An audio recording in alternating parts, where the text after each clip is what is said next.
Hey, this is Starset, or half of Starset, and thanks to Nikki and Jen for having us on Sixx tonight, and thanks to all of you guys for all of the awesome questions. So let's start. We're sitting in the van, by the way, right now. We wanted to give you guys what is that doing? I don't know.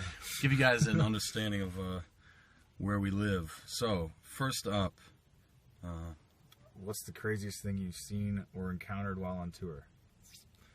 Well, we got a pretty awesome tour of SpaceX last time we were out in Los Angeles, so I think that might have been one of the coolest things that we've done on the road. yeah, my friend works there, and he actually stole the keys to the merch room from Elon Musk's desk. He actually went to Elon's desk and walked out silently and got the merch key. And yeah. now Yeah. we have. There you go. We pretty much wear SpaceX stuff every day. Yep. It helps when we don't want to do laundry too. So Leanne from Sheffield asks, "What is your favorite thing to do when you get free time?" I would say, for me, I actually read a lot, and I'm writing a bunch, not just music, but working on a novel, and I work on the different elements of Starset. There's a lot to it, a lot of multimedia things, so I'm always working. We used to like to go to the gym, but we just got back from a Europe tour, so we weren't at the gym the entire time. Other things, when we're in new cities, I go on runs and check out different historic things, and I'm a big history nerd, and I also go to a lot of museums in every city, and usually drag the guys along to different sites. Tim from Marysville asks, what unique way does the band save money while on tour to come out ahead on the end of each run? Well, we're in our van. This is our mobile sleeping pad. It's not a bus. That saves money. So that's a big one. And we've actually do have gym memberships, though we haven't been able to use them as much on the last tour. But we get to shower and work out at gyms around the country. So what he's saying is we sleep in the van, and we work out and shower at the gym, which is super cheap, at the Planet Fatness. That's definitely what we are right now. Yeah. Nick from Quebec asks, would you consider yourself more extroverted or introverted? And that's sort of complex. Introverted, usually, especially I get into these introverted modes when I'm writing,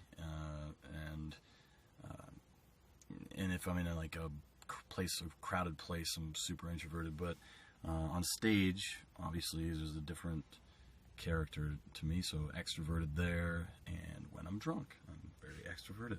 This is probably why I enjoy to drink. Terry from Athens asked what Starset song is, well, each of your Hey, favorites Terry. to I think perform. we know Terry. Yeah, we know Yeah. Terry. What's going on? My favorite to perform, Telescope. Piano, and then it starts to pick up. It's pretty fun. And for me, it's always different. You get a different vibe from each one. Maybe The Future Is Now. Similar thing. It changes a lot, and there's a lot of dynamics, and it gets heavy. Mm-hmm. So it's very Starset-y. Is that it? I don't know. Yeah, I don't know if that's... I just made that up. So Ross from Wheaton asks, out of all of the songs you've ever written, which did you put the most of your personal self into? And for the Starset record, I used a lot of the narrative of the Starset Society and also the narrative of Thomas Bell. In addition, I put my own personal self into it as well. I drew from all of these things. But, I was in another band called Downplay, and I've written for some other bands too, but for the Downplay stuff, practically every one of the songs was a personal account or drew from my own motivation. So this was really tough. I actually saw this question earlier, and I went through all of the dozens of songs I've written, and I couldn't come up with one that was uniquely more personal, so sorry. I'm going to cop out on that one. So Jolene from Edmonton asks, I listened to Anti-Gravity, and it describes perfectly how I feel when I meditate. Do you all meditate, and is that the inspiration for the song? No. I don't meditate. I sometimes sit there, Space out. Yeah. but I'm always thinking, and I don't think that's what meditation is. I think meditation is the attempt at not thinking, and I don't have the ability to do that. I do think Adam's not here right now. Adam's really good at meditating. Yeah, if you want to call it that. I don't. That's a very politically correct term of meditating. Medicating.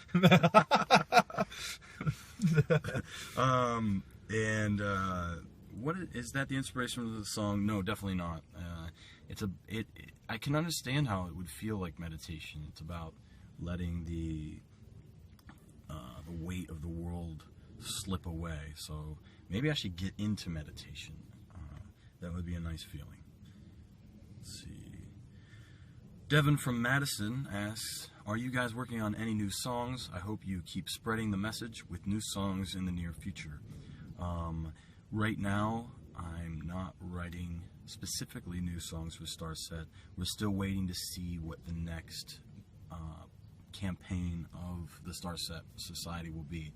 And the songs will be written around that. So that's still in the works, and we will get on it soon. But as for spreading the message, the novel will be coming out soon, which really, really explains that entire world much better. Jesse from Riverton says, Transmissions is such a fantastic album. Thank you. And is there a certain story you want it to tell from start to finish? Yes, and I guess I sort of said that in the last question. The novel, there's an overall narrative and an overall belief and theme of the Starset Society, which is very broad and specific, and we realized that a novel was required to explain that very thoroughly and succinctly. So the novel will be out later this year, which will explain all of that. In the meantime, you can check out our graphic novel or our various websites and videos to get a brief account of what it's all about. Priscilla from Laurel Hill. Laura Hill. Thought it was Lauren Hill. Sorry, Priscilla. Who are your musical inspirations growing up? I have some embarrassing ones, and I have some less embarrassing tell ones. us the truth, Ron. I think the first CD I owned was the Spin Doctors. Definitely listened to Pearl Jam growing up, and I think the other one embarrassing one was Hootie and the Blowfish. Yes. But I mean, come on, we all listen always to had a Metallica little bit and other of frat things, rock but, in him. Yeah, of course. Me, it would be, mine aren't super cool either. My mom listened to a lot of Genesis, actually. And I actually decided to play drums based on the one drum riff that was in the air tonight, I think. And Michael Jackson, and my dad listened to Neil Diamond while he was lifting. You really get him pumped up, And so that was That's beginnings. Awesome. And then on my own discovery, it was like Weezer and Metallica, and then it was off to grunge and stuff. But yeah, and then it's just always continued since then. Ryan from Tucson. Oh, you got this. What's the most memorable gig you've ever played? I think most recently, and I think it's still pretty going to be much memorable for a while, is one we did out in Boulder at the planetarium. Just kind of a crazy, a lot of gigs you have are big crowds or really cool experiences, but this was just a totally, it just took over. The scene of it, the media that was going on in the dome, it was pretty awesome to be in. Yeah, super immersive, and yeah.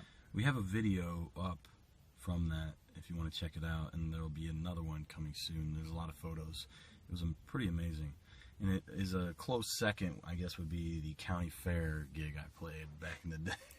I think it was my first paid gig. It was a pretty amazing thing right there by the sheep barn.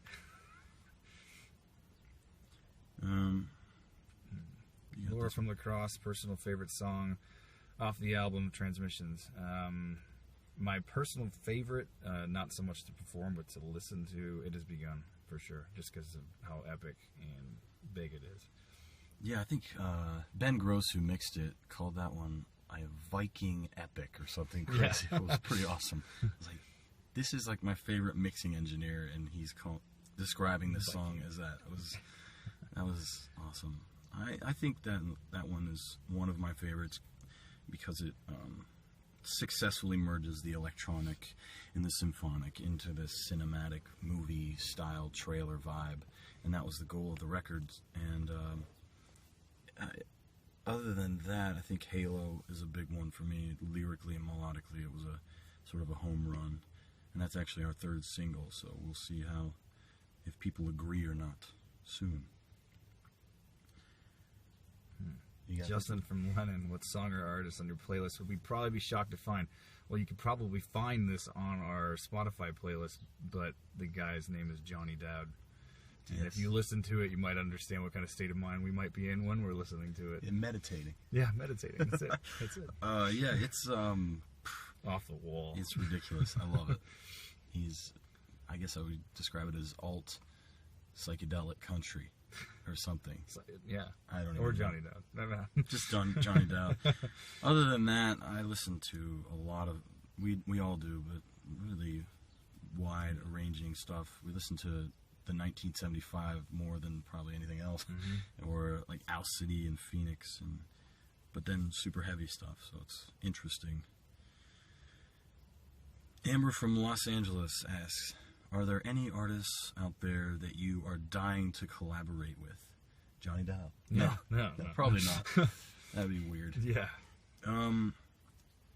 Let's see. Some of the obvious ones, some of the EDM artists, or a lot of different electronic artists I really think could help expand the Starset sound. People like Deadmau or Spore, or even Skrillex would be amazing.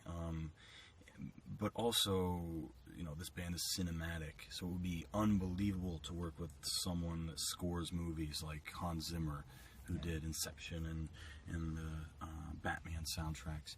So that, or Sigur Rós, one of my favorite bands, they have that epic cinematic sound. That would be amazing. Ray from Albuquerque asks, what was your biggest challenge when working on transmissions?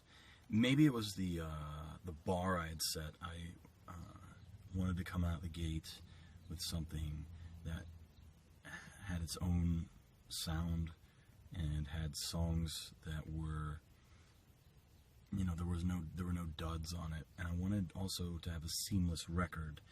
Nowadays, a lot of bands will make a collection of singles because that's how most people listen to their songs. They pick out the ones they like, and that sort of formed a culture. When the bands go to write the record, I wanted to do a record that was one piece, and to do that was hard, especially right out the gate.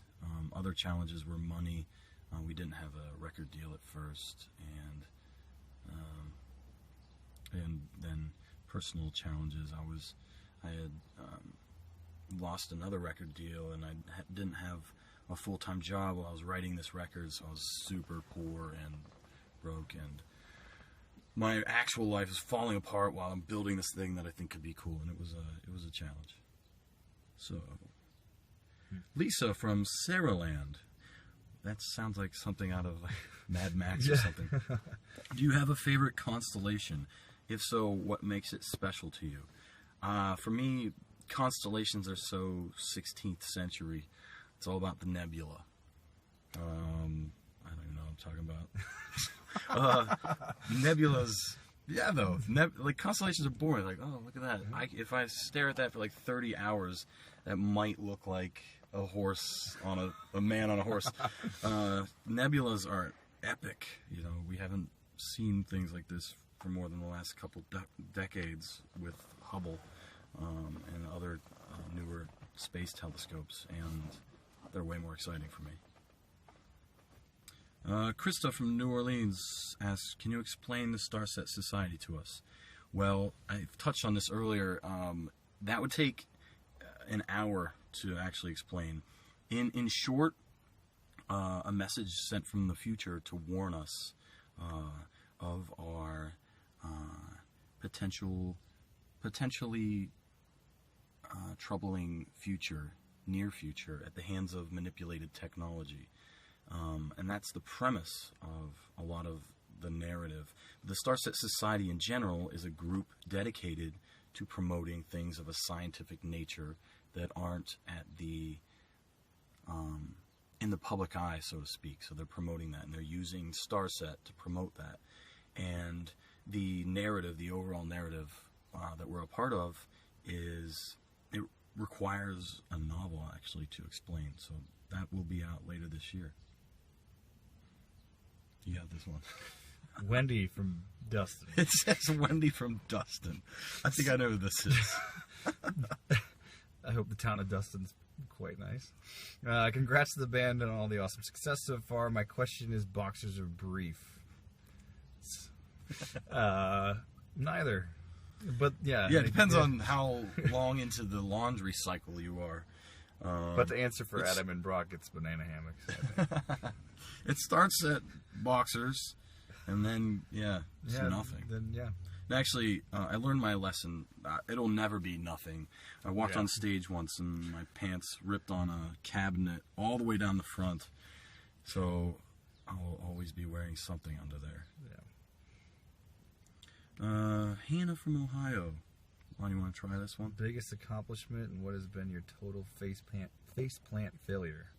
Well, I know you can answer the second part of that. Biggest accomplishment? Man, I think we're really just happy to get this project off the ground and running. It's been, every day is a new accomplishment, that's for sure. Yeah, so I don't think there's anything that's biggest at this point. But speaking of every day, we're just at the gym today and look up and the song is playing at the gym. That's weird. It's been pretty cool. Yeah. And this faceplant failure. Yeah, this I was is in recent. Germany. We didn't have much stage room being the first band. That happens a lot, and it's just the way it works. But I actually face planted on the stage, so that might not have been my biggest faceplant failure. I have plenty. You have to go.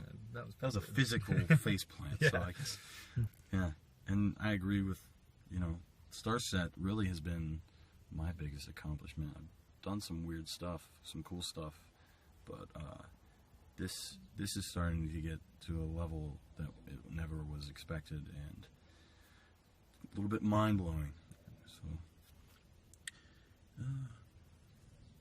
Karen from Toledo asks, what kinds of feelings did you have leading up to the release of Transmissions? Pretty much every feeling you could have. Yeah. Apprehension, nervousness, is this thing gonna work? Look at all the money that was spent on this. We got a record deal, and is it gonna work? We were initially trying to be independent, but we realized that a record deal would really help us, and we were apprehensive about all these things, and we were excited, obviously. Yeah. And here we are today. Most of those tensions have left. Razor and Tie, here's a little plug for them. They've been amazing. Best label I think we could have picked. There needs to be like a little Razor and Tie logo that comes up down. We're just trying to get more money out of them. Chelsea from Albany asks, what inspires you to write new music? Practically everything and anything, especially in the past. With Starset, the message and the Starset Society and the story of Thomas Bell, those all inspired us and me as the primary writer of the music. And I also used my own personal life I wanted the record to have a relatable element to it. I wanted people to hear the songs, and hopefully put their own lives into it. So that required me, treating it from a human standpoint. So naturally, my own life went into it. Yes. Joe from Portland says, where do you see yourself as a band in the next 5 years? Well, hopefully we're not sitting in this van. Yeah, that'd be a nice. Yeah.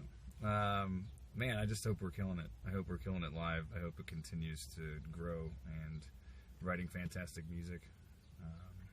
That's pretty much where I'd hope we are. Yeah. Unless you've got things to add. No, I couldn't agree more. Out of the van. Yeah. Charles from the United Kingdom. What is your favorite part about tour and being in the studio? What's your favorite part? About touring? Yeah. Waking up in a new city. As long as you're not... Well, The one driving there? sometimes we're not waking up. Well, maybe. The changes. Just coming back from Europe, is just being in a new country almost every single day has been insane. But yeah, the change of experience is probably my favorite part so far. Yeah, in the studio, I guess it's a challenge. I love the challenge. Being in a band for me and trying to make it has been an incredible challenge. One of the biggest challenges you could have, I think, and in the studio is all of that right in front of you. The challenge is there. Writing the song. Usually, though, I do write the song before the final studio. So in the final studio, where I'm actually producing the record, Rob Graves actually produced this. He and I just had a blast in there.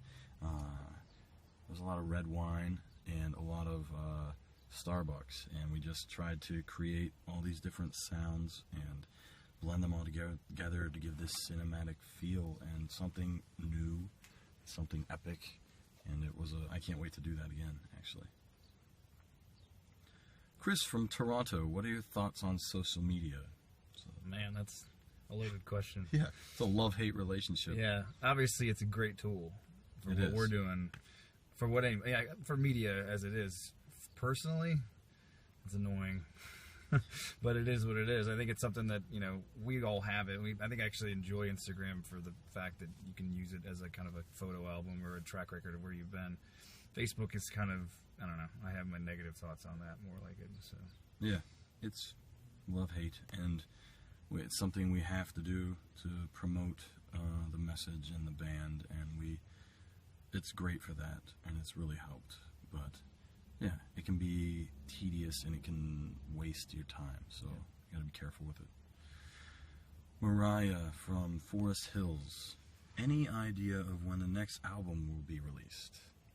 Good question. The next album has to be written. Yep. Hopefully next year. How about that? So 2016, sometime. December 31st, 2016. There you go. Under promise, over deliver. Exactly. Tom from Philadelphia asks, Dustin, can you describe your fascination with space and how it inspires you as an artist? I think the beginnings to my fascination with space started a similar time to every other kid, right when they start talking about it in science class and you start seeing it on TV or PBS, which is like the only channel I had as a kid. And you start to, I think as a kid, it comes around the same time when dinosaurs are taught, and I think kids like them because both of those things allow the imagination to soar, and I think that's why I still like it. My fascination with space from a more tangible aspect grew as I developed my scientific brain and became an engineer and realized, hey, maybe I'll do space engineering. And I went to the International Space University and learned these things and went back and did some teaching. And so I've sort of developed the hands-on love for space and always maintained that magical, imaginative, anything's possible aspect of space, and drew upon that with Starset for sure. Damn. Keenan from Jacksonville asks, what band have you enjoyed being on tour with the most? The last tour within this moment, in the U.S., last tour within this moment, and 12 Foot Ninja, great bands to be with, awesome artists to hang out with. Yeah. I think in the early days when we first started getting rolling, we were out with Gemini Syndrome. We were out with them a good amount.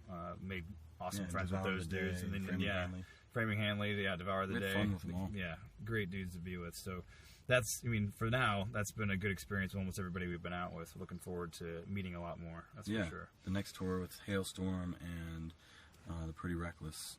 Hoping to hang out with them a lot. Yeah. And the festivals we have coming up, we're hopefully going to meet a lot of bands. There's bands on those bills that are inspirations to us. Yeah, absolutely. Like the 8th grader in me is going to probably fangirl.